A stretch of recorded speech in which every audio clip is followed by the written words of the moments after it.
are on. Welcome back to a long-awaited Sports Talk 50. New year, lot to wrap up. I've been meaning to come back to good old MMTV, but you know, college life comes at you. You have a lot of work, a lot of things to do, extracurriculars. So, excuses. I'm happy to be back talking sports with my good friend Drew Skacke. How are we doing today? It's good. Pleasure to see you. It's a firm handshake right there. there. Firm handshake. American handshake. Attaboy. Not Adrian Peterson firm, but speaking of Adrian Peterson, a lot of people are saying Trevor Lawrence, probably the only true freshman who could come out like that since Adrian Peterson. I mean, I feel like Jadeveon Clowney might have a stake at that, but thoughts on him and the performance? I'm going to be honest. That was the first college football game I've ever watched. Actually, I did watch Kirk Cousins at Michigan State. So, like, So you've been sucking him on him since the very beginning, right? I've been a Kirk Cousins fan since day one, but I haven't watched much college football. I did make a little wager. I was stupid enough to bet Bama. Vegas. Why would you ever bet? How much money did you bet? $30. Still, if you never watched it. I know. You just hear Alabama's good. Listen, rookie mistake. All your takes are probably on college football in the past. Probably we should just. Oh, I don't give takes on college football. So I'm going to say I watched Trevor Lawrence play. The fact that he's younger than me is like kind of mind-boggling. I mean, it's weird seeing athletes. I mean, I consider myself young. I'm 19. Seeing kids like Jaren Jackson Jr. in the NBA being younger than me, Trevor Lawrence being younger than me, lighting up the stage in the national championship game, like it's crazy. Got to give the kid credit. He looked really good. You're probably the only time you'll probably know more about a subject than I do. That's debatable. So I'll defer to you, Drew, for this one. Debatable. For one time. Debatable. I mean, honestly, just watching him, I mean, look at all our teams. You can't say he'd be an upgrade over Miami and like Tannehill right now as he is. I mean, that just speaks to kind of how stupid some of the teams are. I mean, you have a guy like Colin Kaepernick out there who's on the streets looking for a job, and you're trotting out Cody Kessler and Ryan Tannehill be your starting quarterback. I mean, I feel like, no question, he and probably even some of the other guys in the draft like this year could started last year over a lot of the NFL guys. Sure, you're all over the place. Colin Kaepernick, Trevor Lawrence, national championship game. I'm trying to hit the hot topics right here. We're trying to make it quick, and I knew that I'd get a little roused out of you. Kaepernick should have a job. I'm not talking Kaepernick. He's not worth my time. Okay. He's not worth my time. Oh, okay then. Okay. Why don't we talk about something that is actually of importance right now, like that game the upcoming divisional round? Who do you got? I mean, you saw it happen. They played early, and the Patriots beat them like, what, 2 scores? Patriots haven't played the They played the Chargers. I think they won like 24-10, something like that. When? Earlier this year. We played them 2 years ago. We didn't play the Chargers this year. No, you're right. It was last year. Last year. My mistake. My bad. But anyway, I mean, even then, there hasn't been much roster turnaround. Melvin Gordon has 2 sprained MCLs, so, I mean, you don't know how that's going to affect him. Philip Rivers in the playoffs is always up there with Andy Reid for biggest chokers. I just can't see them beating them. Like, the biggest thing is a pass rush, which, I mean, okay, a pass rush and a good run is the way to beat the Patriots. So I wouldn't be totally shocked, but I'd still give a pretty above-average shot at winning it. It makes sense. I mean, obviously they have the formula that, say, Jacksonville did or the Ravens. But they have a better quarterback. A strong-arm quarterback who can, with a good running game and a good pass rush and safeties. I mean, I feel like that's the formula to beat the Patriots, so I wouldn't be totally shocked if they won. But at the same time, I'd probably be disappointed, and it would be an upset. I'd say about the 65% shot that FBI gave them, or whatever the ESPN ranking is, I would say that's about fair. But it would take a lot. I mean, Tom Brady might be getting old, but at the same time, he's still Tom Brady, and he'll still figure out a way to win. It might not be pretty, but I could see like a 28-31 type. I think this is the strongest AFC field the Patriots have faced in a long time, top to bottom. There's no real weak team. I mean, the past few years, you've had Buffalo in the playoffs. Buffalo stinks. Well, I mean, the teams like the Texans and just wild card. Tennessee. We don't even count though. Well, we think about the teams we've played in the wild card and the divisional round. We played Tennessee last year. Tennessee's garbage. This is the strongest field we've played. I wouldn't say it's the strongest field because there hasn't like a team like the Denver Broncos where like you gotta beat. The Chiefs are very vulnerable, as we've seen. They have really no defense whatsoever. They have a good front four. Yeah, but even then, the rush defense is still below average, if I recall. Their linebackers are well below average. I mean, overall, in terms of depth, I'd say, I mean, you got like the Colts who are coming in as a 6th seed. You have like, so yeah, I mean, top to bottom, there is a lot of depth, but it's like no true great team. It's all just good teams, and I feel like it takes a great team to like be scared of the playoffs.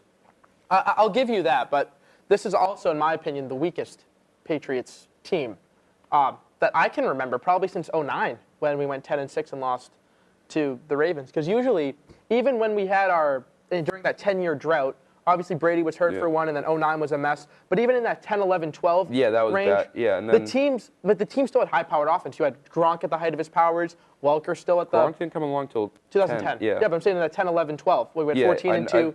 13. I think I'd even extend that out to, right? Yeah, but actually no. 13 they were decent, and then we've won 12 games or more from 2010 to well, I mean they're not year. bad, but it's in terms of like injuries. Weren't they pretty beaten up that year too? Yeah, Gronk tore his ACL.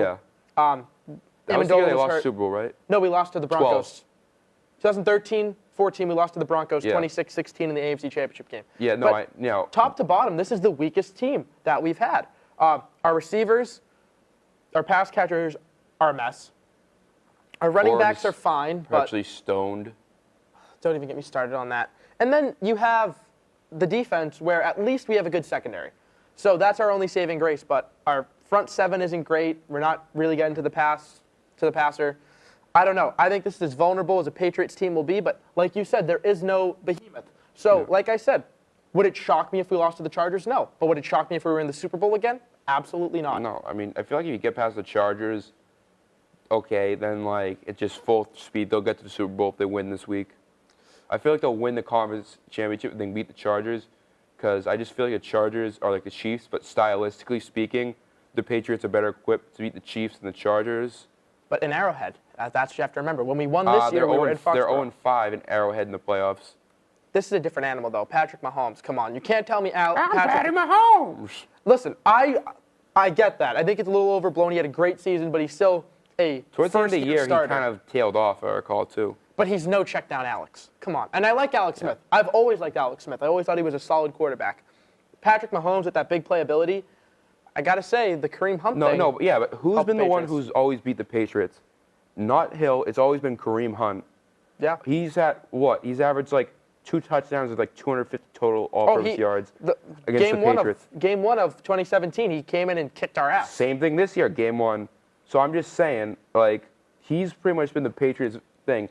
Tyreek Hill, he's going to get his, but, I mean, one play is like, Belichick's always going to put his apples in one basket. And by eliminating that, you're going to have to beat him with the passing game with some decimated running game and no defense at all. So if you can put up, like, I don't know, 35 points, I'd say there's a legitimate shot. Oh, yeah, but it's not, even against a mediocre defense, scoring 35 points in the NFL is not a given, even with Tom Brady, because who's catching the passes? Right, you have Edelman, Gronk's a shell of his former self. Yeah, but now, think Hogan. about it. It's playoff Hogan. Oh Every year, one of those guys who goes from out of nowhere, who's just average through the year, goes off. But the thing is, before, when you have, so last year, even though Edelman was hurt, we still had Brandon Cooks. We had Amendola. We had Gronk still as a 1,000-yard receiver. Now teams can focus on Hogan as our number 2 wide receiver. Yeah, but at the same time, though, Philip Dorsett, you saw him coming back before everything happened. I mean, there's still the depth. There's still playmakers in there. There's no playmakers. The only playmaker is Tom Brady. Come on. There's still guys who can get in space, and make something happen. Before Edelman, when he was suspended earlier in the year, you remember Dorsett was the one who was coming through. That's part of the reason why they didn't trade him at the deadline when they had offers for him. Just Dorsett, and even Cordell Patterson, who's kind of like who's the Patriots version of what's his name? T. Hill? Tyreek Hill? Yeah, no. Tyson Hill. Tyler Austin? Tavon Austin? No, Tyson Hill, the guy on the Saints. Oh, yeah. That guy. Oh, yeah. He's a quarterback. He's a quarterback, running back, receiver, special teams, gunner, everything. So do it all. Yeah, him and Patterson are probably the 2 only pure, like, Swiss Army knives in the NFL now. So, I mean, But even just as athletically gifted as Patterson is, just watching him catch the ball is awkward. He doesn't Yeah. have receiver hands. it is. But, like, you can get open and catch the ball. It doesn't matter if you can do it afterwards. It's just get it happen. Don't drop it, which I think the drops have been better with him this year than the past. If the Patriots make it to the Super Bowl, run through the AFC again, this is 100% Tom Brady greatness. And that's the thing. Isn't that what it's been for the last, like, how many years? Yes, it's been mostly Tom Brady, yes. But he's also had great complementary pieces around him. There is this team. Who else has gone from last year's team complimentary? Brandon Cooks, Other than Cooks. Amendola. But I feel like that's kind of just more depth. But, yeah, obviously he has better chemistry. And then I would say I would count Gronk as a loss because Gronk has regressed so much that losing Gronk is about 50% is about 50% of what he was. Yeah, but losing 50% of Gronk, that's a loss. Yeah, but just his presence, I feel like in the blocking game too, that helps. But also, I just feel like how much of that was just watching him run and how he would sort of almost put his hand down to guard his knee when he was about to get tackled. I feel like there's some hesitancy in the playoffs. Who knows that hesitancy goes away and just goes all out again? Because like clearly him running, you could tell he was like trying to make sure they didn't go for his knees. It was very noticeable when him sprinting. I would not be surprised if Rob Gronkowski retired after this season. If they win in the Super Bowl, I feel like if they win, Gronk's to retire before So Brady. what do we do? We have the quarterback. Good thing it's a good tight end draft this year. The quarterback class is awful, from what I hear. Yeah, I mean What do we do? It was supposed to be better, but I mean the second round guys. Do you take a flyer on a guy in like third, fourth round? Locke, and then, Locke, I like. You know more about it than I do, so I'll defer He's there. got a good arm, decent mobility. Like he's a lot of the typical issues of young quarterbacks. But I mean, in the late second, third round, you're not going to do much better than that. You might as well take a flyer on a guy like that. And if Brady somehow falls off the cliff, I mean, you're probably going to be like picking 10 anyway, and so you can always trade it the next year. I don't know. At least not the Raiders. Yeah. Well, honestly, this Patriots team, and I mean, we've been spoiled. Now we're really at the point where we just need to savor these last, whether it's just this year, Savor Day, boys. Savor it as much as you can because you don't know when the end is, and the end is coming. At max, the end is in 2 or 3 years. So just savor this, and I really don't know. I give him 2 more years after this. Because 2 more years. usually I can point and say, all right, these guys are available. Like these are needs in the draft, this and that. But this team honestly has so many holes. It's not holes. It's starting to catch up to them. They haven't really had a true first-round pick in I don't know how many years. Because when you think about it, they had the Deflategate pick taken away. You traded for Cooks. And then you had Easley. Yeah, Dominic Easley stunk. Who was a second rounder, and they try to get too smart and junk Seahawks. Is he still? I don't even know. He was on the Rams for a bit, but he wasn't really doing much for them. Yeah. That was crazy. At one point, they had like 8 first-round picks in that D-line. That's absolutely bananas. So enough with the Pats. So last thing on the Pats, you think they're going to win? Yeah. It's going to be tighter than everyone thinks, but I'll phrase it as the way I always do.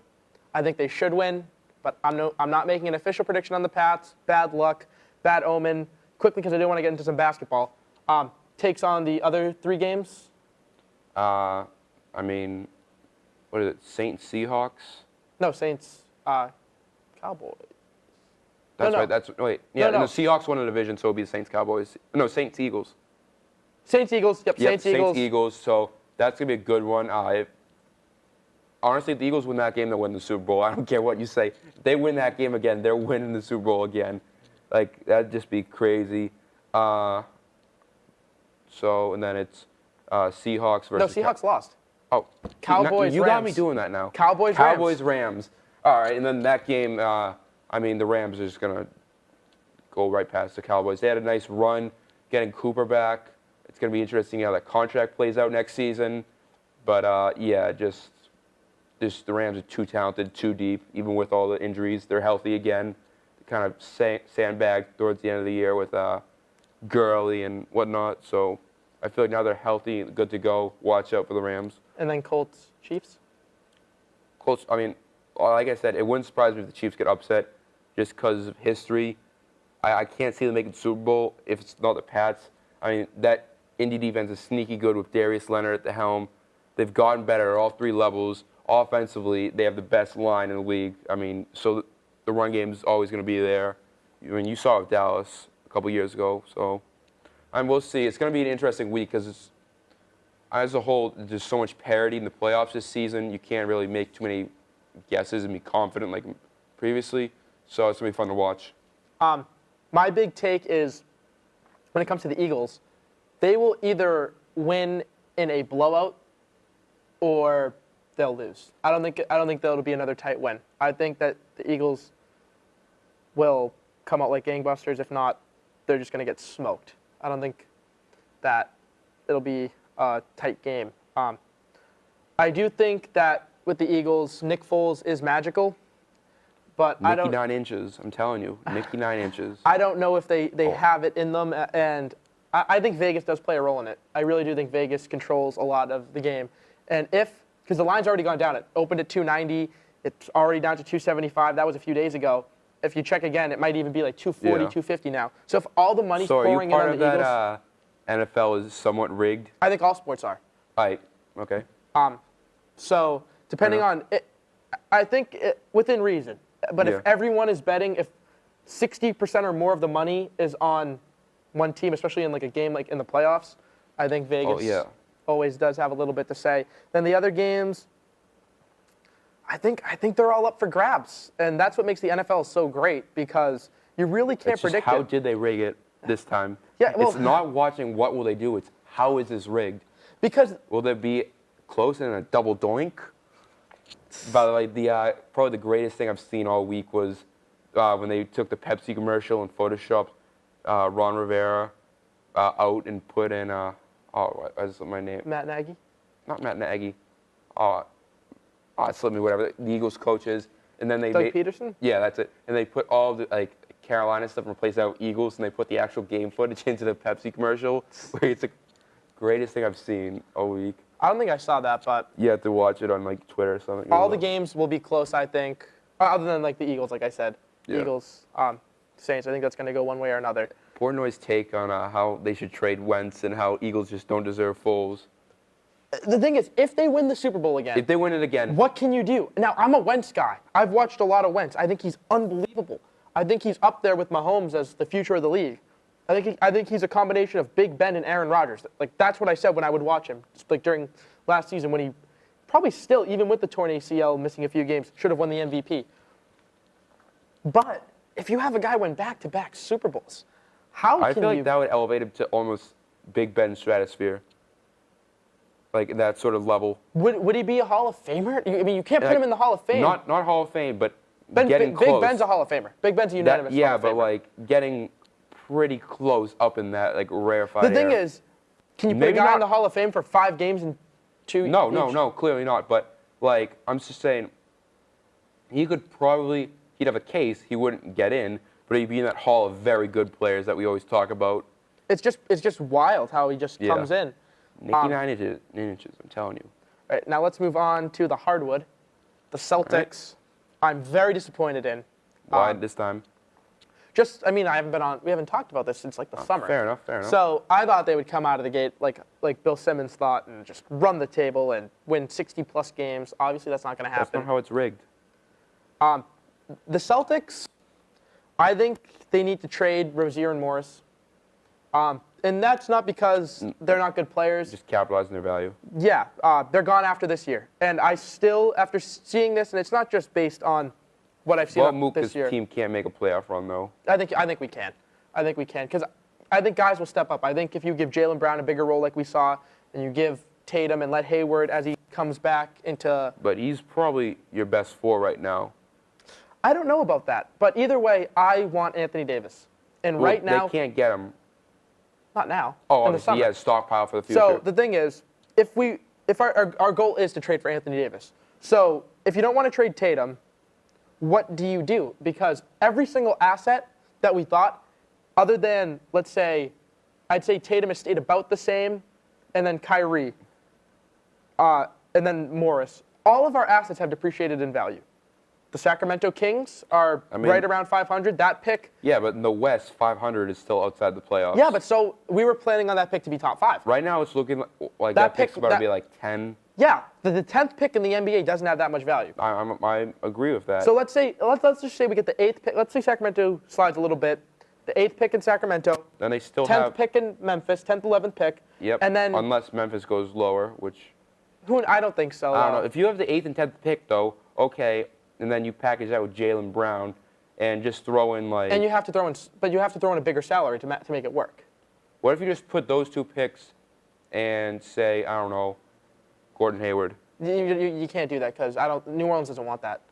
New Orleans. I mean, New Orleans wants to. They're built to win now. No, they're not. They're built to win now to keep Anthony Davis. Exactly. If they trade Anthony Davis, they have no use for Gordon Hayward with 2 years at $30 million Gordon left. Hayward, Drew Holiday, and if they're not Randall. making the playoffs with Anthony Davis, there's no chance they make the playoffs with Gordon Hayward replacing him. They're not going to want that. They're going to say, screw off. We want Tatum. Last I checked, they're high. What, like the 6th, 7th seed? Last I checked. They're 14th or 15th. Oh, damn. Yeah, they're not. Yeah, I haven't checked it in a while. They're not making the playoffs. They're not making the playoffs. So they're going to want to rebuild. Their owner, Benson, passed away earlier this year. And first of all, the Pelicans have always been just run by the same stuff. Yeah, it's the same owner. I'm aware it's the same owner, but he literally got NFL football ops to be his GM for a couple of years. Well, what I'm saying is it's always kind of been like just chaos over there, and it's not really been too standard. So I feel like that won't have too much of an issue. Obviously, they're going to want to cut payroll. Exactly. So. I think they're going to want to sell the team because I believe it was his daughter who took over for the team, and she said she wants to keep the Saints. Obviously, that's a cash cow, and New Orleans is the smallest market in the NBA. She's going to want to sell the team, so she's probably going to want to shed. If Anthony Davis wants out, shed Davis's salary. They might end up trading Holiday, embrace a full rebuild, get some picks. But every single Celtics asset has diminished in value. Brown's diminished in value. Rozier's diminished in value. Hayward's diminished in value. The Kings pick is diminished in value. So these prime assets, other than Tatum, that are probably available to trade, aren't there. So you restock, you trade Morris, Rozier, because they're gone. Even if you take a step back and you lose in the conference semis, which I still don't think will happen. I still think we're going to make the Eastern Conference Finals. You take a minor step back. You trade a few role players. You get those assets. And then, because even if it works out and you trade for Davis, all your depth is gone because Rozier and Morris have walked, and you had to trade Brown and Smart. So then what's your bench? Baines, Ojale, Tice is a restricted free agent. Yeah, but no, at that point you can just get check the buyout market or veterans who can waive the minimum stuff. Yeah, that's what you do when you're a championship team like that. That's where you. But why not do both? Why not just say, all right, we're gonna. No, I'm agreeing with you. That's a good plan. I'm just saying at this point in the year, what message I'd send to the fans that we're just kicking the can this year. We traded Danny Ainge traded Isaiah Thomas. Danny Ainge traded Paul Pierce, Ray Allen, and Kevin Garnett. Yeah, but you were getting something like good back and not putting towards the future. No one thought it was good. No one thought what we got back. You're saying that they weren't excited about the immediate future with the Ray Allen KG deal. Oh, Ray Allen left in free agency. Sorry, it was Paul Pierce, Kevin Garnett. Yeah. Fans were upset. Look, think about it this way. Go back to 2013. No, I recall. I remember that. Everyone was saying get more. Yeah. We got Gerald Wallace's awful contract. No, I remember We got Marshawn Brooks and Keith Bogans, and then the picks. At the time, Darren Williams was a superstar. Joe Johnson was an all-star. They had Brooke Lopez, and then they got Pierce and Garnett.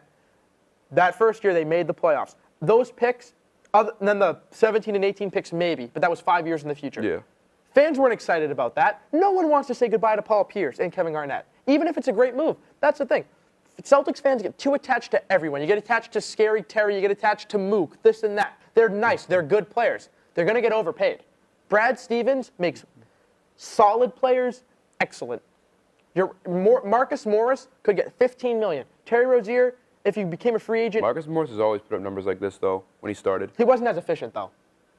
His efficiency's up. Yeah, well, your efficiency goes up no matter what when you're not on a team that's like Detroit. And yeah.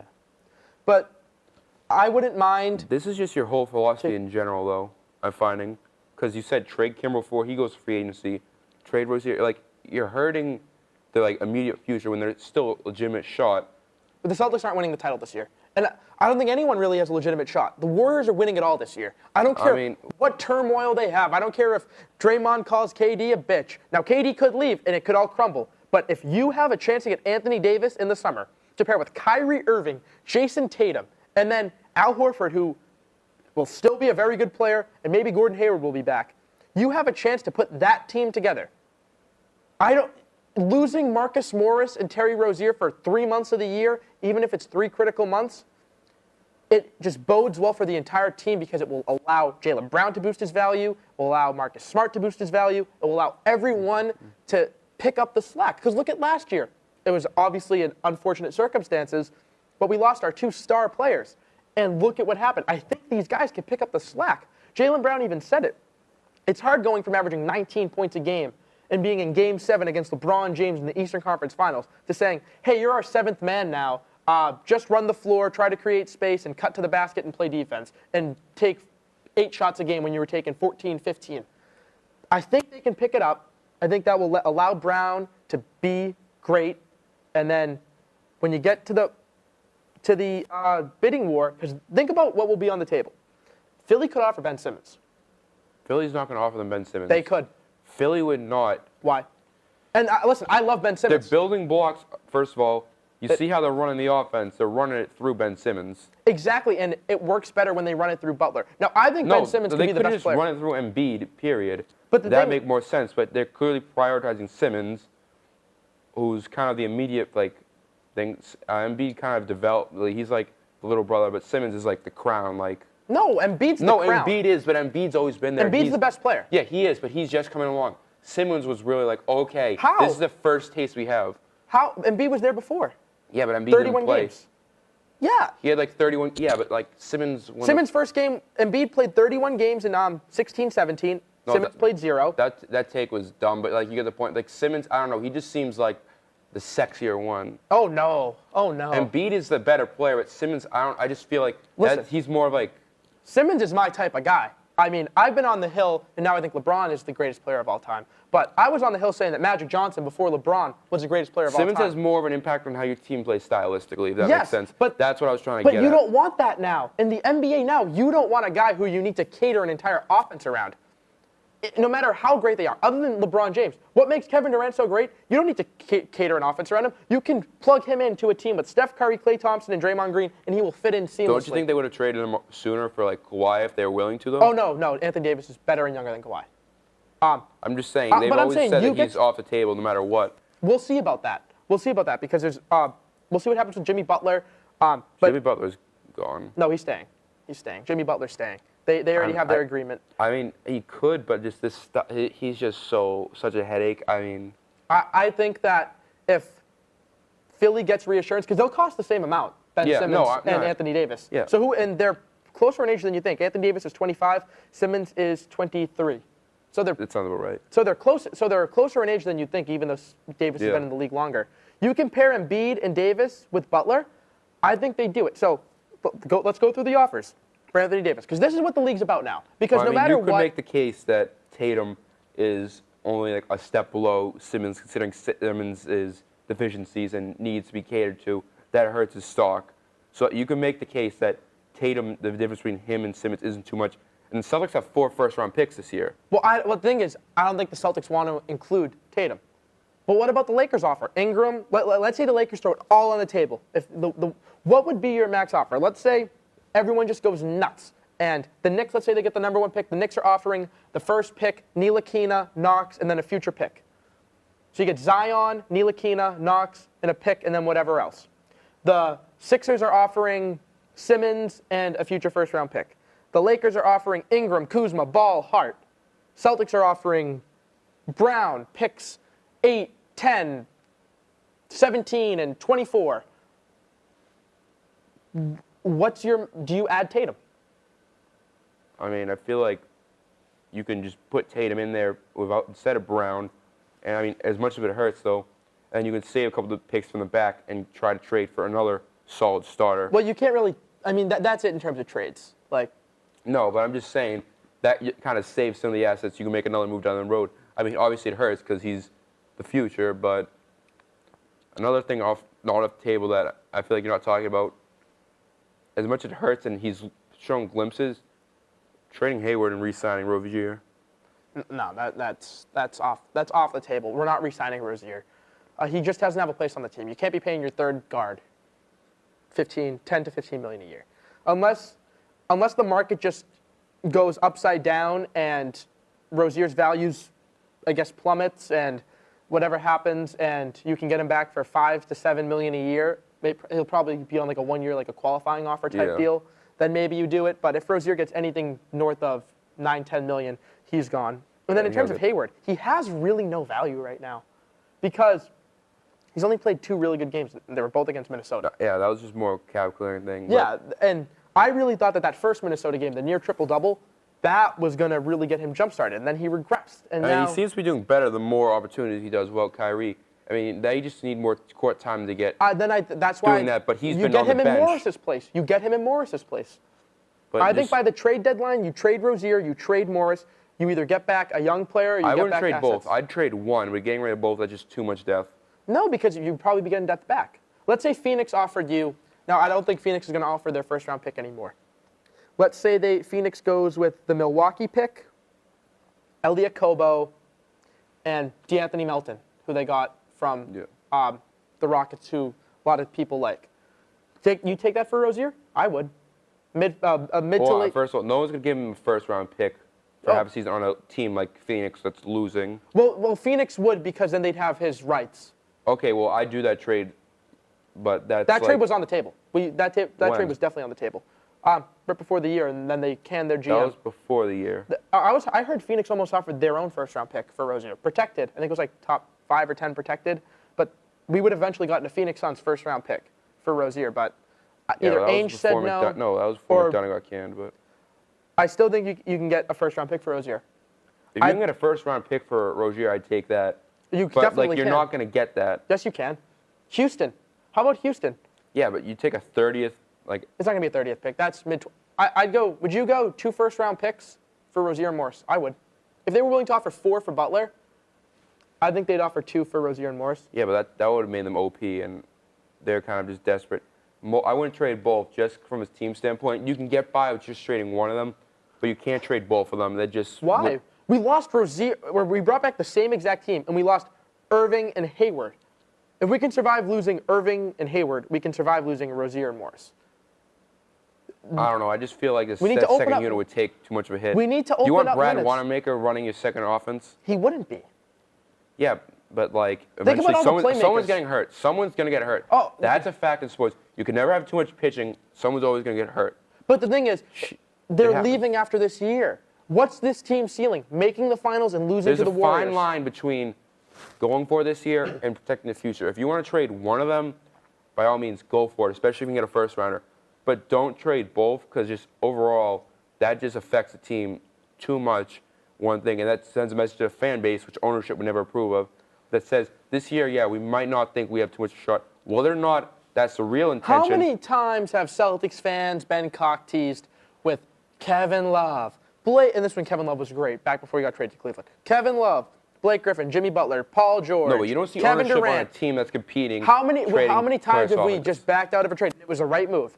If Danny Ainge doesn't care, Celtics fans aren't going to stop watching because we trade Rozier and Morris, especially when we go out and get Anthony Davis in the summer. They're not going to stop watching. They're not going to. Now, if we traded like Kyrie now and didn't get anything back, then yeah, I'd understand that. But trading 2 role players isn't going to make Celtics fans stop watching. One's a starter, and he's been having arguably his career best season. Exactly. That's why you cash out on that asset. What does Danny Ainge do better? Avery Bradley, career year, trade. Isaiah Thomas, career year, trade. Jay Crowder, career year, trade. Okay. Every single time you have a guy who's a B-minus player. I trade Rozier before I trade Morris. I'd trade both. I want the assets. I want Anthony Davis. Because going forward, if KD leaves, which I think he will, the NBA is wide open. Behind Morris, there's just too much uncertainty, though. Not really. I think Tice is really good. Tice is good, but he's inconsistent so far. I think you give Brown, because Brown and Hayward are only playing like 24, 25 minutes a night. You get them both up to 30. Ojeley's a good player. Ojeley would be a key rotational piece on most teams in the league. Ojeley is a really good 3-and-D guy, especially when you have playmakers. Well, he was inconsistent in the playoffs last year. But when you have playmakers at the other 4 spots, if you have Brown, Hayward, Horford, or whoever, on the floor with Ojale, and Ojale just needs to play lockdown D and then can only shoot when he's absolutely wide open, I think that's fine. I don't know. I just feel like it's giving up too much, sending wrong message to the fan base, and just this year in general, just hurting the depth as a team and too much uncertainty. Moving on, hockey, you don't watch it, do you? Don't watch hockey. Okay, then. The Drew Hockey Minute. Winter Classic, what a game. Beautiful. South Bend, Indiana, Notre Dame, football, Jesus, the whole 9 yards. Love the jerseys. Love the game. Energy was crazy. I'm a little upset that you're going to have to wait until, 2024, coming back to Harvard Stadium, Bruins, Canadians, 100-year anniversary. Yeah, I mean, teams looking up. Bruce Cassidy, I just saw a stat that he got no votes at all for Coach of the Year among ESPN early polls, which blows my mind considering what he did. They went 6-3-1, I think, without any of Bergeron or Chara. I mean, the team's been playing better. 5-game win streak lately. Moving up, I think they have a shot to overtake Toronto coming up soon, too. So, I mean, don't sleep on the Bruins. They're having their struggles early on, but Tuukka's back to top 10 in the league in save percentage. Halak's playing out of his mind. This is a Bruins team to be reckoned with. I mean, Tampa Bay might have to keep their eyes open. All right, and I think that about does it. That'll do it for the Sports Talk 50 segment. We will bring in the main course of the Sports Talk 50 Network show and Dan the Man Marati as we talk about your defending, reigning 2018 World Series champion Boston Red Sox, their offseason, what's going on in the MLB, what's going on with Bryce Harper and Manny Machado. It's 2019 and they still haven't signed. We're going to get, as we're on the show, I'm calling it now, something's going to come out. We'll see. Something's going to come out while we're on the show. What's today, the 8th right now? The 9th. The 9th? All right. It's January 9th. For Drew, I'm Joe. I'm going to try to be back here more often next semester. I'm actually moving to about 5 minutes down the street from the studio. So now I'm like a half-hour drive. So even when I'm home, it's tough to come by. But I'm moving in like four or 5 days. So I'll be here more often. I have a friend who is really into baseball. He might come down when he's back in school, when we're down at BU over there. Drew, it's been a pleasure. Try to do this more often during the year. No more excuses for me. At least once a month. At least once a month we'll be putting out these shows. Just do it. Just do it. All right. All right. That about wraps it up. Have a good night. Happy New Year.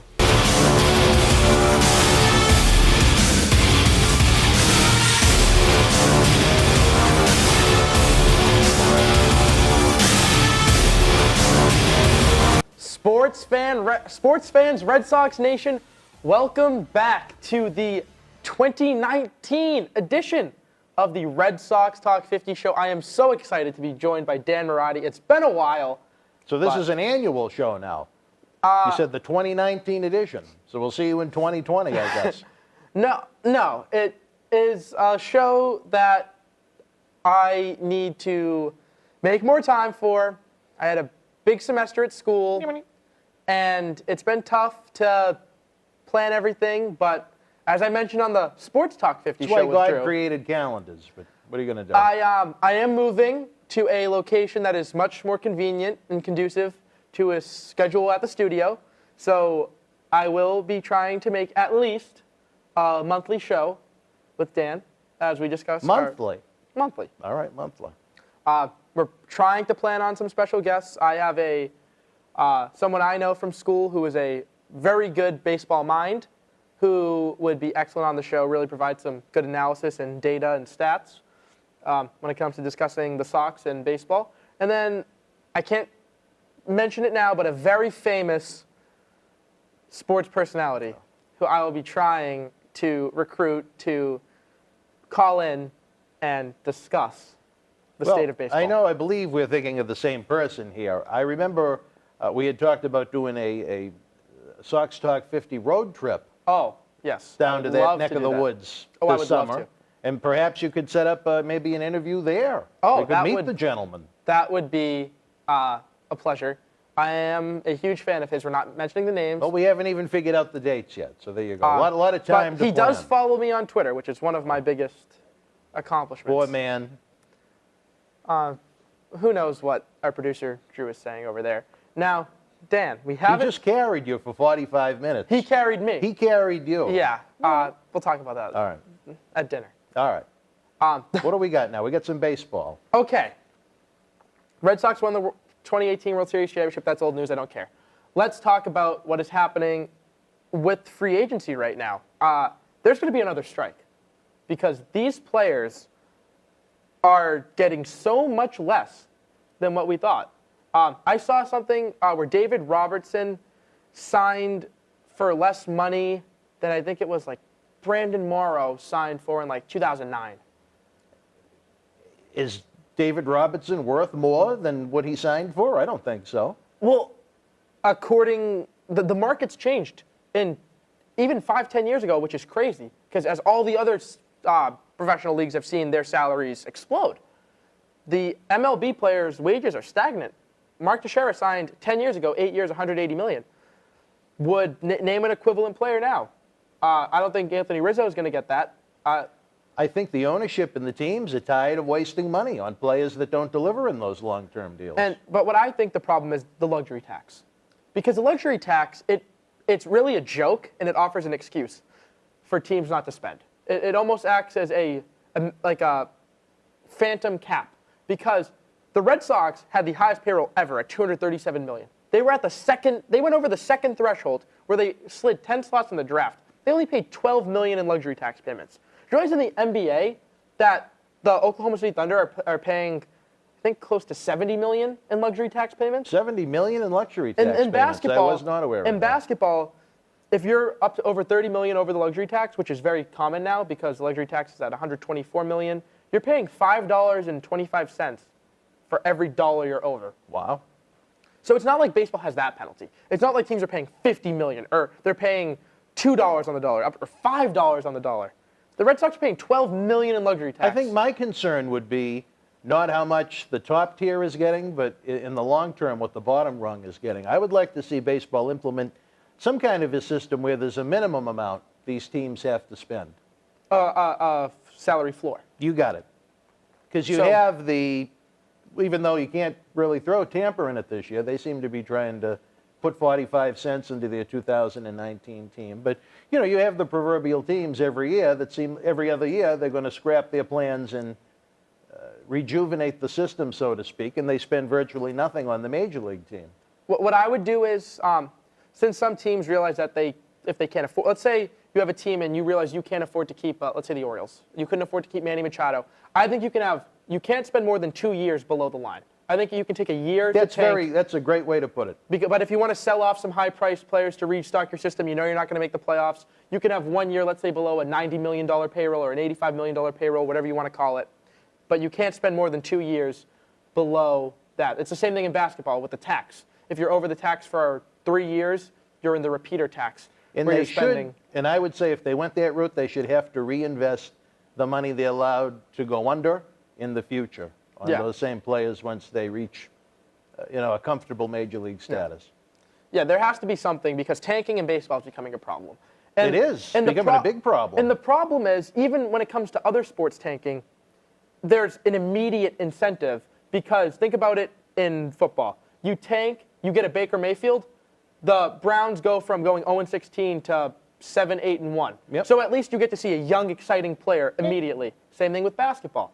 You tank and you get a Zion Williamson, you get a Luka Doncic, and you have someone who the next year. You were very proud of the way you just said Luka Doncic. No. Yeah, say it again. Luka Doncic. I don't know the joke. You put a lot of emphasis behind it, was my point. Well, he's a great young player. All right, well, he is, but I appreciated your emphasis. And the Mavs tanked. They really tanked for 1 year. They took a step back, but I don't think it was from lack of trying when they got Dennis Smith in 2017. But now they are looking good. Same thing with Memphis. They get a Jaren Jackson. In baseball, when you tank, that's a good best point. Case scenario, even if you hit a home run with the pick, he's not coming up for 3 or 4 years. Yeah, you're right. So there is no instant gratification in baseball. And that enables longer-term tanking for years and years. Look at Chicago. Look at Detroit. I mean, Detroit still isn't out of their doldrums. They're still trying to sell off pieces after this will be, what, year 3 for them? Yeah, and I got to say, Dan, Red Sox fans, savor that 2018 World Series championship. We're lucky we got it because the Dave Dombrowski mess is coming. What mess? Do you not see the players we have to pay? Who was the one that brought that up as the main point of contention You. That's all why I summer? said to trade him. No, there was no one worth trading last year. Are we going to continue that debate? It seems like my idea seemed to work out considering they won the World Series, even though Kimbrel contributed absolutely nothing. Exactly, and that was the only guy I said to trade at the time. Well, they needed him for the regular season. We won 108 games. We finished 9 games clear of the division or whatever. All right, well, whatever the the case may be. 2018 worked out for them. It's a great season. Correct. It's a great season. How much would you give, not from the Red Sox perspective, obviously, because we have all slots filled, but if you were a team with money, with the need, say you're Yankees, Phillies, Nationals, a team in the market, what's the max you would pay for Manny Machado and Bryce Harper? When it comes to numbers like 300 million and 400 million, I wouldn't touch either one of them. If it was maybe a shorter term contract with a larger average annual value, you might get me to take a bite at them that way. But as far as having them around for 10 years at that kind of money, are they worth that kind of money now? I don't think so. Are they going to be worth that money in 10 years? Absolutely not. Well, you know what I think this bodes well for? The Boston Red Sox. What about Cecil the Lion? Is he here? He is. Oh, he is here. Welcome, Cecil. But this bodes really well for the Red Sox in their negotiations with Mookie Betts, and they're saying there's extension talks with Benintendi, although he won't be a free agent until like 2022. I just heard that right before we came on tonight, and I think it's a smart move if they can tie him up long term. There's someone that might be worth throwing 8 years at his age. Absolutely. But when it comes to Mookie, because that's the big money ticket. Sale.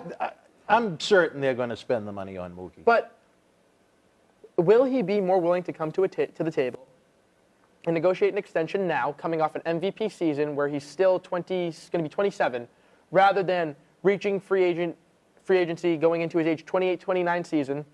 Maybe even if he takes a step back, because as great as he is, I still don't think he's going to replicate his 2018 season. So even if he's 80% of that in his 25 to 27 home runs, 300 average, if Manny Machado and Bryce Harper aren't getting the money that they're expecting, and they're 2 years younger than Mookie will be, I think Mookie will say, all right, I might be able to take, quote unquote, a discount, lock up my money now, because teams are getting smarter.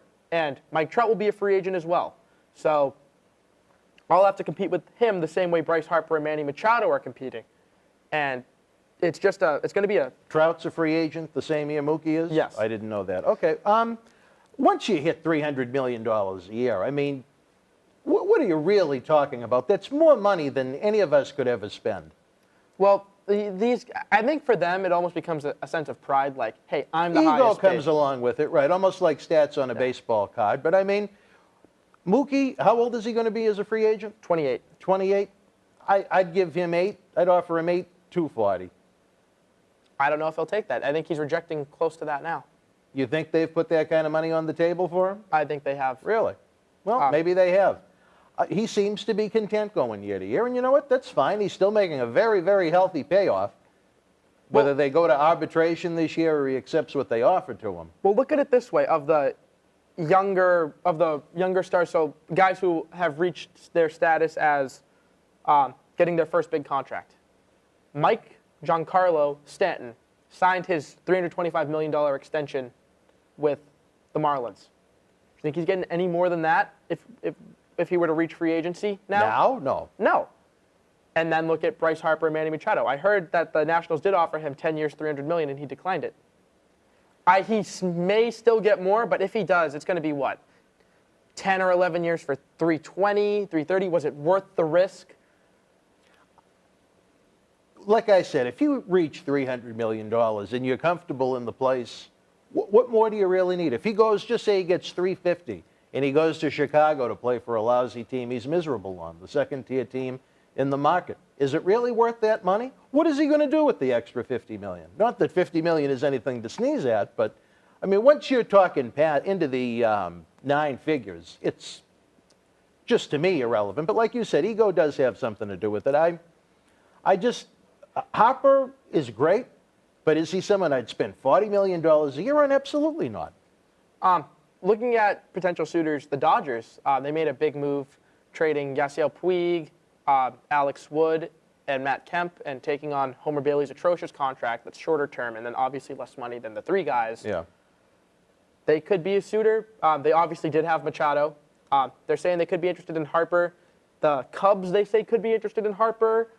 He was friends with Chris Bryant. I think they're both from the Las Vegas area. Las Vegas, yep. I don't know how that would work financially because they gave awful contracts to Hayward and to Darvish, and they're paying Lester. That's you know what?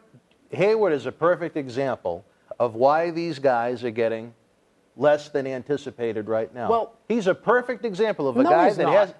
No, he's not. You know why? Because he was never in that tier of players. Now, I think this is a reason why you should go all out and pay Harper and Machado. Because Jason Hayward was a one-time All-Star. He had one good offensive year. Other than that, he was a Jackie Bradley Jr., maybe slightly better offensively, but actually right about a Jackie Bradley. His best year was very similar to Bradley's 2016. So, actually, he's a reason why you say it's better to spend $300 million on a Harper and Machado, who you can pencil in even in a down year for 35 home runs and a 400 OBP, rather than spending $25 million a year on a guy who's a borderline all-star who can blow up in your face.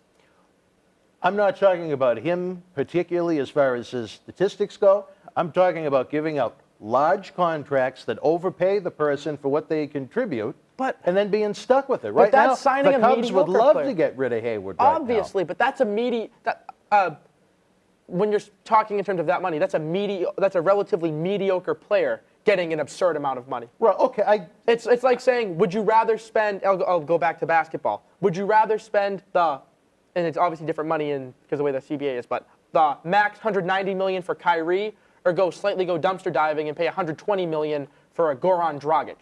Yeah, you're spending less money, and Goran Dragic is obviously not as good, but you pay the full price for the bona fide superstar, then you spend 85% of what you're going to spend for the knockoff version. That's fine, but don't overpay. Exactly, but if you're in that market for a superstar, you obviously have money to spend, and I'd rather overpay Harper. Let's say you pay Harper $33 million and he's only worth $27 million, than overpay a guy like Hayward, paying him $27 million when he's really only worth like $10 million. That's a fair argument when it comes to the elite top 10 to 20 in the league. I'm talking about overall. You have a system right now that is overpaying far too much to these free agents 90% of the time, and you have the younger guys that may be at their peak getting significantly underpaid. I think the system as a whole is flawed. Yeah, but what's a better system? Because I actually think the MLB has a really good system compared to, again, the NBA, where the NBA you have 4 years at a fixed rookie contract, so it's indifferent to your performance, opposed to arbitration, where you can be a guy like Mookie Betts and you're going to get paid $20 million before you hit free agency. Right. And then you hit restricted free agency, which there is none in baseball. There's never going to be a perfect situation because, again, to draw baseball and then basketball. Basketball players hit their first contract, restricted free agency, around 22 or 23 because they entered the league at 19.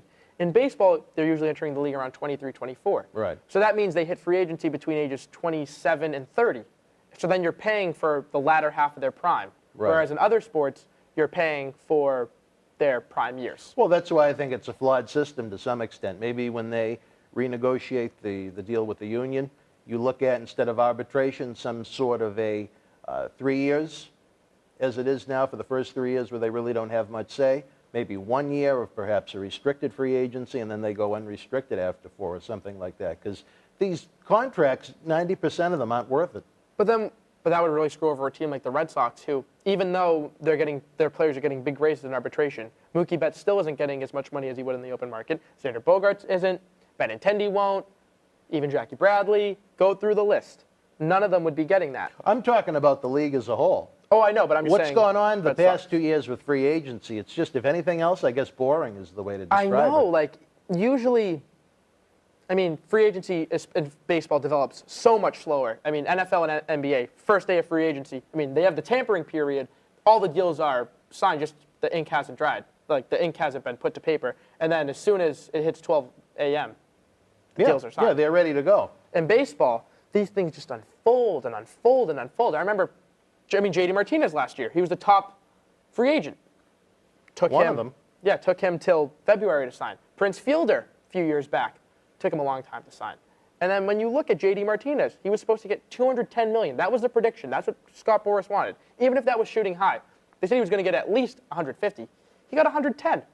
You're looking at this. Every single top-tier player the past 2 or 3 years has been getting less than anticipated. Well, Martinez is likely going to be a free agent again at the end of this season. Yep. I can't imagine he's going to come back for the low ball numbers they have him on paper for the next 3 years after 2019. That's why it was a smart enough way to negotiate the deal where he's paid pretty much market value the first 2 years of the contract.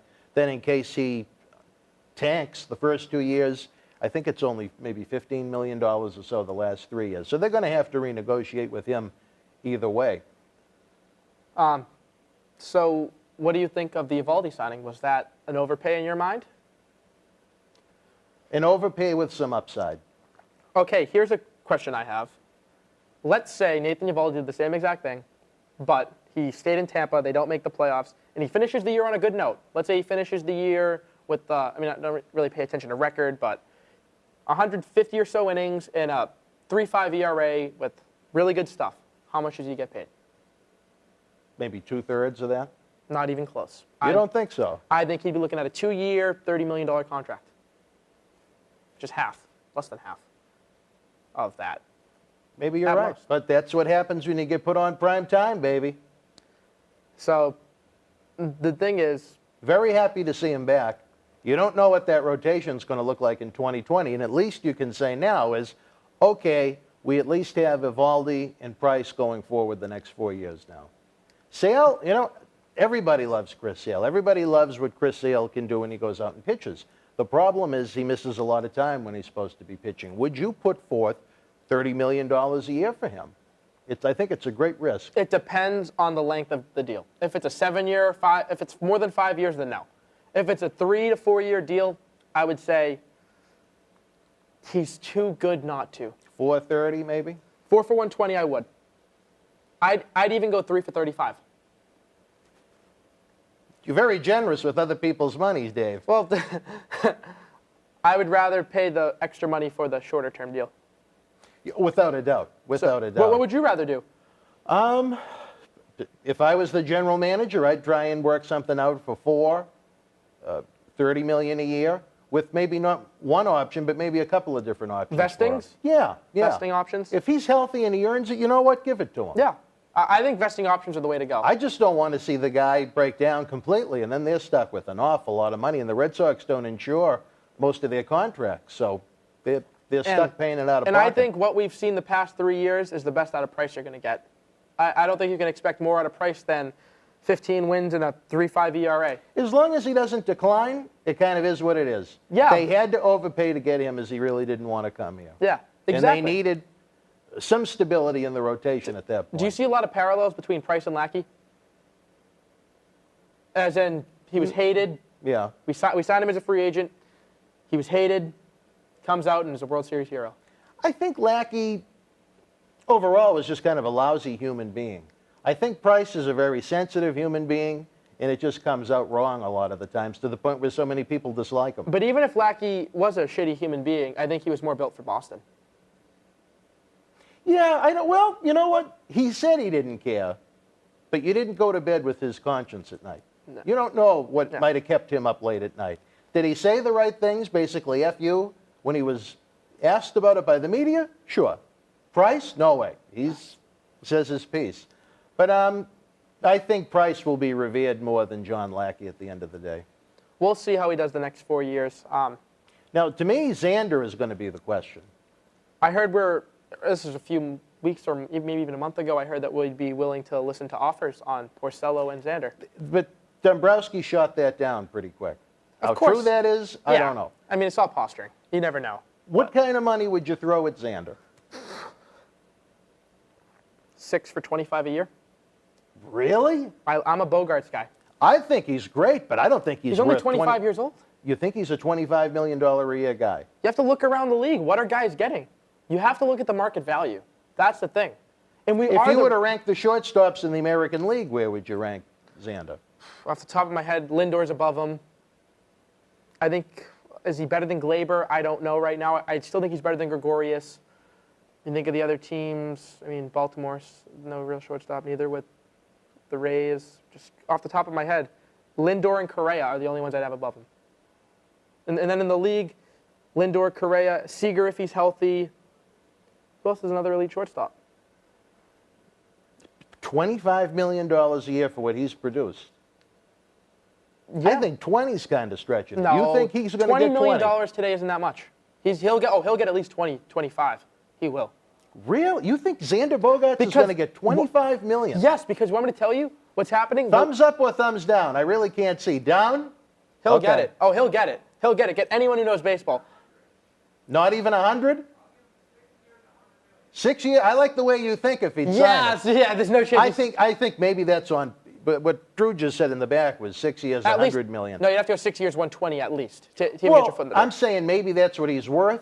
I could see him getting 20. I just don't know who's going to give him 25. A lot of teams Hopper would. and Machado are having a hard A time lot getting of 30. teams would. You think so? No, because here's the thing. This is what's going on with the market.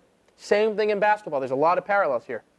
The top tier, so in basketball there's a max contract, so you can't get more than the max. Right. But in baseball there's almost been a pseudo max of $30 million a year being established. So no matter how good you are, if you want more than 30, it's going to be tough for you to break that 30.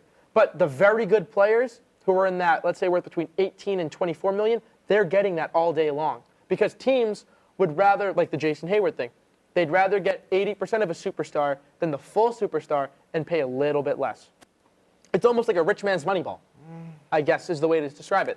Let me tell you, if there was a way to sign up Xander long term, I think they should go for it. But not at $25 million If he would sign it's a waste of money. If he would sign 120 right now, I would be ecstatic. I like the 6 years. I wish the numbers could be a little He's bigger. not 20 million in base. Pablo Sandoval got 19 million a year. And that's the reason why so many free agents are having problems now. People don't want to get stuck with those Look at Patrick Corbin, another example. He's not even as good as a pitcher as Bogaerts is as a shortstop. That's good. That's a good analogy. He's the guys who are good but not great are flying off the market at numbers that you wouldn't expect because also they're younger. That's the thing. Corbin is young. Bogaerts will be 27, so that's still pretty young to hit free agency. Most guys are around 28, 29. It is. You're still talking about his prime years ahead of him. Yeah, exactly. What do you think about Porcello? Porcello will be 30. I can't see them signing him for $20 million a year I think they will. forward. You think they will? It depends on this season. If he puts up a 2015/17 season, then no. But let's say you split the difference between, let's say he's a little bit better in terms of ERA because he was at a 4.28 in 2018. If his ERA is in the threes and he goes out and pitches every day like he does, I wouldn't mind seeing him back on another 480 deal. Well, let me put it to you like this. He's someone I'd like to see come back in a number that the Red Sox could afford. Here's the thing. You said you were fine with, you wanted Price to opt back in for 4 years, $32 million a year. I did? Yes. I always wanted Price to leave. When we did the show, you said, who else? He's like, it's an overpayment, but who else are we going to have? You said that about every single guy. Well, that was more of a conversation and a debate for the show. Well, then My question was, fake okay, takes? would it have been good for the Red Sox payroll if Price left? Is he overpaid at 31, 32, whatever he makes? Absolutely. But my question was, during the course of debate for the show was, okay, you get rid of that money, who are you going to replace him with? And the same thing applies to Porcello, who I think is a sturdier, albeit as a higher floor, lower ceiling option than Price right now. I think you can pencil in Porcello for 200 innings, and the majority of his starts will be quality starts. If you can get him for 4 years, $80 million, looking at the pitching market, who else are you going to sign to eat those innings, especially with Price being inconsistent? You still don't know with Eovaldi, and you still don't know with Price. Like I said, Porcello is high floor, low ceiling. You pretty much know at his worst, he's a 4.5 ERA guy, but still giving you 200 innings. And if you have an offense like the Red Sox, he'll put you in a position to win ball games. And at best, he is a Cy Young contender with a weak field. I don't know. That's worth 4 years, $80 million for that stability all day. If he was one of the only free agents next year, big ticket items, maybe you could get me to budge in my thinking a little bit more. But you know they're going to have to pay Sale, Martinez, and Xander. You're going to cough up and get another 20 for Porcello? That's Okay. a lot of zeros you got to All right. fill in those checks. All right, well, if you look at it across the board, so Hanley's $22 million off the books now.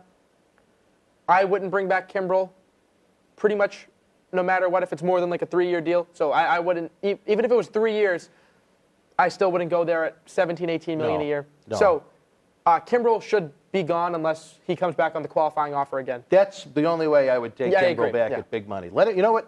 Overpay in 2019. Yeah. Go blow past any Yeah. threshold. If Kimbrel will take the 17.9, Yeah. or maybe even as a thank you for his contributions, bump him up to 20 for 1 year. But don't bring him back for more than that 1 Yeah. year. So by the time we have to pay everyone, I don't think Kimbrel will be on the books. So that's another 14, 15 million from last year. And then Pablo's money will officially be off the books. So that's about 50 million you have to deal with. But everybody's getting raises at the same Exactly. time, so that's offsetting anything they're losing. But that's what I'm saying. It offsets. And the Red Sox are going to have to spend. Well, out of those 4 next year, who would you invest the most? Well, Mookie's not a free agent. No. Xander, Sale, Martinez, and Porcello. Invest the most in? Who would you, if you were the Here's what I would do. GM with realistic financial numbers? Well, what do you consider comparable to what they're realistic? paying Because right now? if I told you a year and a half ago the Red Sox would have the highest payroll at over 240 million, you'd say that's not realistic. 240. Keep it at 240? I think you can go. I don't think you could afford all 4 of them. Yes, you could. And Mookie the next year Yes, you after could. that. Yes, you could. With the money that's coming off the books, absolutely. You have 50 million to work with. You know what? Next time. At most, Martinez is getting a $5 million raise. Sale would be getting a $15 to $18 million raise. Bogarts would be getting a $10 million raise. Give Porcello the same, so that's not really a raise. You know what I think we should do for the next episode?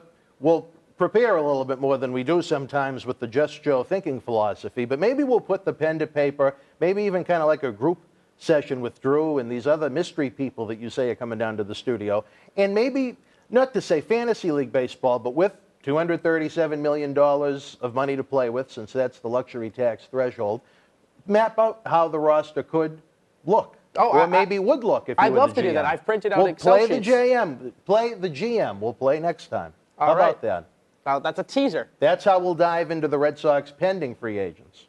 Because honestly, that's probably more exciting with free agency moving at a snail's pace. This was supposed to be the class of all classes, and Jose Fernandez was supposed to lead on the pitching side. Obviously, tragic death there.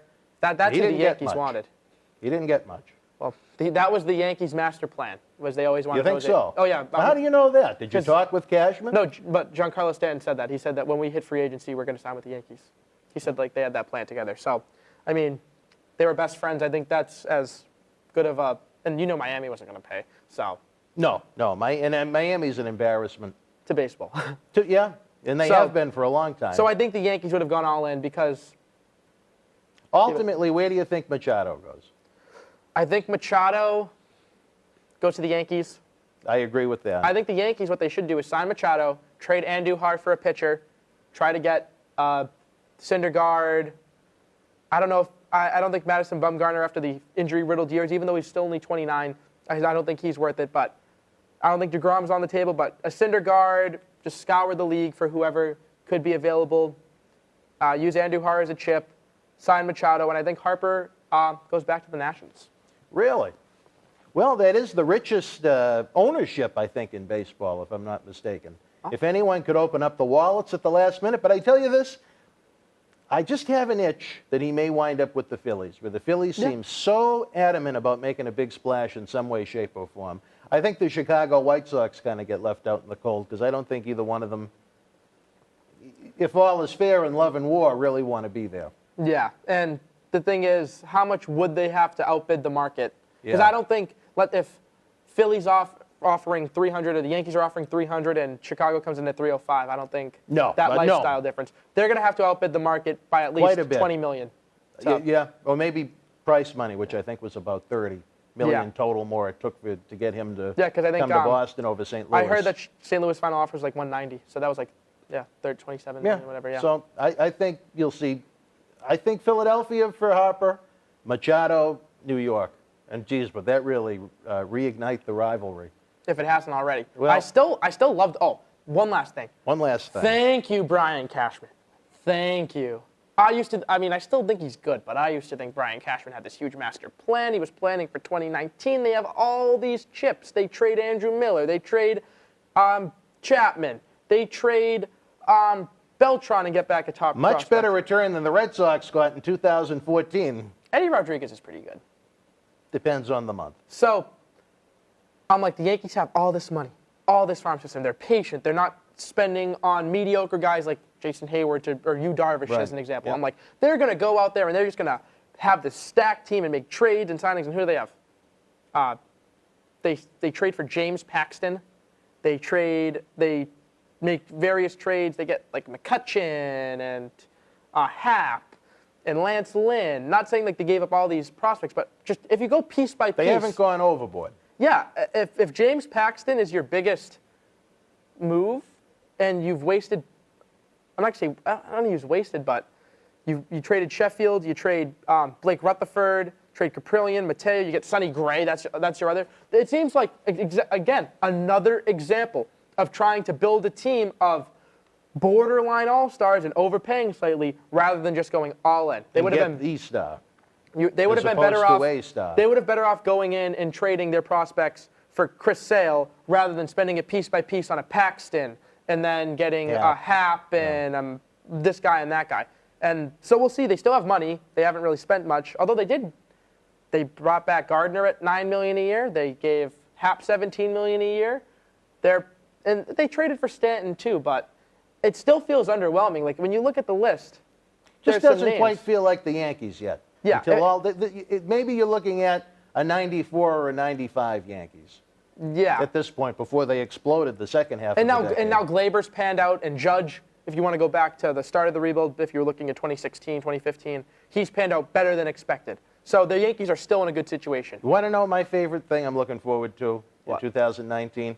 Being able to watch the Red Sox and the Yankees this year and not have to listen to Dave O'Brien talk about the Joe Kelly Fight Club. When he threw at Austin, Austin charged the mound, and he absolutely missed or hit with little baby slaps if you watch it in slow motion. There was no Fight Club. There were no punches that really connected. I don't know why that turned into such a phenomenon other than Nesson's bullshit hype that I hate. All right, I will say one thing. No matter what changes in the new year, Dan's hatred for Dave O'Brien will always That'll be there. never end. I'll never Death, taxes, and my hatred for Dave O'Brien. Well, it is what it is. It is what it is. So when are we going to be back with our next episode, Joe? Hopefully, we'll see some free agent movement. Yeah, hopefully Machado and Harper will be signed. Who knows? Maybe the Yankees will really spice things up. There's always a surprise move. You never know what It's like who goes you're on. going to swipe left or right for on Tinder. You're never quite sure which way you're going to go. All right, You'll like to spicing things up a bit I guess so. down at BU. That's not really my scene. No, That's more of a Dan we don't Marotti want thing. We don't want Aunt Heather to hear that. So that's it for the Sox Talk 50 show. We will be back with more consistent episodes, so you will not have to miss out on these tremendous informed takes. We will be looking at the Sox payroll. We will be looking at what we're going to give. Maybe a little role play in negotiations like they do on the TV shows. Maybe Cecil the Lion. He's a rather firm individual. Maybe he some could play buy or GM. sell. Who knows? We bring All back right. these gimmicks that we see on these shows. A lot of gimmicks, yeah. A lot of gimmicks. But you know what? The difference is we actually know what we're talking about, and we're not just saying stuff for the ratings. Dave Dombrowski's private assistant right there. He's just not on the books. Yeah, just... All right, so for Just Joe Spinoza, I'm Dan Marotti. For our good friend, Drew Skak, even Cecil the Lion roaming around. I don't even know what he's doing. Until we speak again, hopefully in late January, cough, cough, be well.